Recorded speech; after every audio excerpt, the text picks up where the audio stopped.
முக்கியமான அதிமுகவுடைய கோட்டையாக கடந்த காலங்களில் இருக்கிறது. முன்னாள் அமைச்சர், முன்னாள் முதலமைச்சர் ஓ பன்னீர்செல்வம் உள்ளிட்டவர்கள் களத்தில் இருக்கிறார்கள்.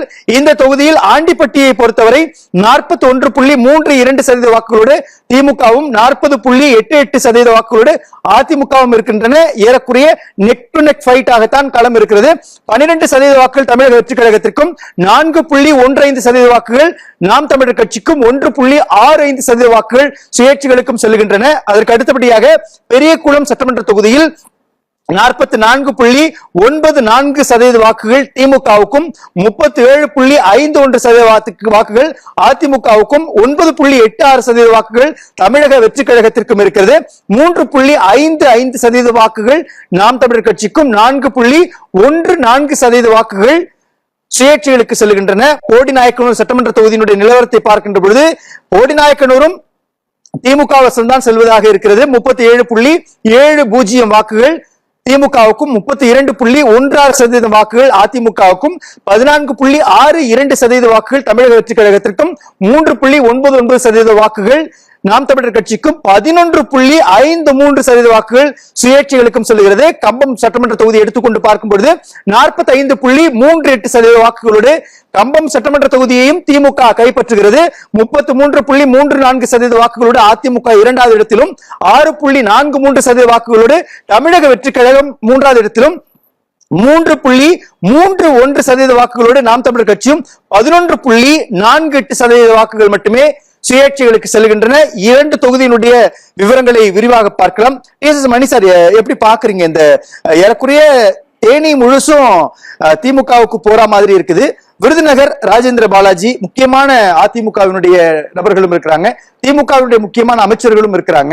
களம் எப்படி இருக்குது? இந்த முடிவுகள் எப்படி பாக்குறீங்க? சாத்தூர்ல நீங்க அதிமுக என்பதை போட்டிருக்கிறாங்க, அது உண்மைதான். அங்க சமூகங்கள் மத்தியில் அப்படித்தான் இருக்கு நிலை. அதே போல சிவகாசியில 38 விழுக்காடுன்னு அதிமுகவைத்தான் போட்டிருக்கிறாங்க. என்னன்னு சொன்னா இந்த பகுதியில எல்லாம் மறவர் சைடும் சரி, நாடார் சைடும் சரி, அந்த மாதிரி உள்ளது போயிட்டு இருக்கு. விருதுநகர்ல கொஞ்சம் நெக் டு நெக் மாதிரி திமுகவை போட்டிருக்கிறாங்க இவங்க மதிப்பீட்டுல. அது கேள்விக்குறியாகத்தான் இருக்கும். ஏன்னா அரசாங்கத்துக்கு எதிரான, ஆட்சிக்கு எதிரான மனோபாவம் என்பது அங்கும் கூட அதிகமாக இருக்கு. அருப்புக்கோட்டையில KKSRக்கு 41 விழுக்காடு என்பதாக போட்டிருக்கிறாங்க.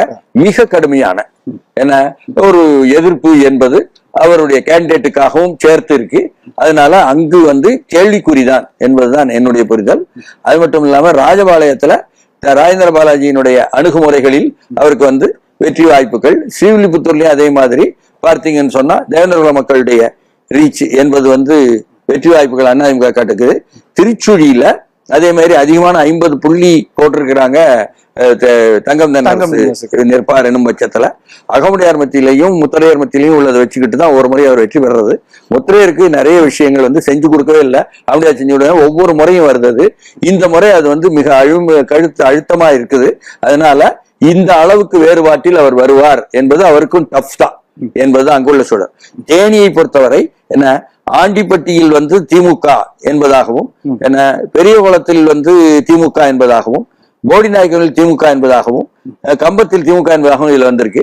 உள்ளபடியே இப்போ டிடிவி அமமுகவும் சேர்ந்துருச்சு அதிமுகவினுடைய கூட்டணியில் எனும் பொழுது சிறுபான்மை மொழி சிறுபான்மையினர் கம்பம், போடி இங்கெல்லாம் நல்லதொரு வகையில இருக்காங்க. அவங்களுக்கெல்லாம் பாஜக ஈர்ப்பு வேற இருக்கு. அதனால அந்த கூட்டணியை பொறுத்தவரை இதில் வந்திருக்கக்கூடிய இந்த 4மே இந்த புதிய மாற்றங்களுக்கு புதுசா இவங்க எல்லாம் சேர்ந்த பிறகு இருக்கக்கூடியது எனும் பொழுது அதிமுகவுக்கு அதிகமாக இதை இப்பொழுது எடுத்ததை விட கூடுதலாக வரும்.